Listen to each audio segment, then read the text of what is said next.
కాళ్ళు చేతులు లాగడం గాని, నరాలు జూమంటున్నాయి, తిమ్మిర్లు.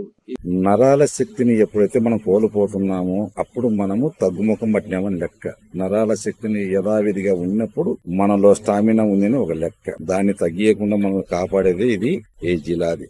ఈ జిలాదిత్ అనే మందు ఆయుర్వేద మంచి టాబ్లెట్స్. నైట్ అన్నం తిని వేసుకున్నాక ఒక్క 10 రోజులకు ఆల్ కోర్స్ కంప్లీట్ గా సగం శక్తిని పెంచినాయి. నాకు ఎక్సలెంట్ గా పనిచేసినాయి. కానీ ఫస్ట్ టైం ఒక్కటే తెప్పించుకున్నాను. ఇంటి పక్కల వాళ్ళు చాలా మంది ఏమనంతా ఎట్లా ఏం పరిస్థితి అని. లేదు తమ్ముడు, ఈ రకంగా బాగానే పనిచేసిన అందులో ఎఫెక్ట్ లేకుండా మనకి ఇంగ్లీష్ మందులు కరెక్ట్ గా మనం ఎట్లా ఉన్నామో అట్లనే నాకు పనిచేసింది. ఆయన తెప్పించుకొని వేసుకోండి. దీంట్లో టాబ్లెట్స్ మంచి టాబ్లెట్, మగవారికి పవర్ఫుల్ టాబ్లెట్. దీన్ని మనం వేసుకుంటూ కవర్ చేసుకుంటూ పోతే మనం కూడా కొంతవరకు లైఫ్ గా ముందుకు సాగవచ్చు అని నా అభిప్రాయం. మీరు ఎలాంటి ఆలోచన చేయకుండా ఇంట్లో ప్రతి వాళ్ళు ఎవరైనా సరే మగవారికి పవర్ఫుల్ టాబ్లెట్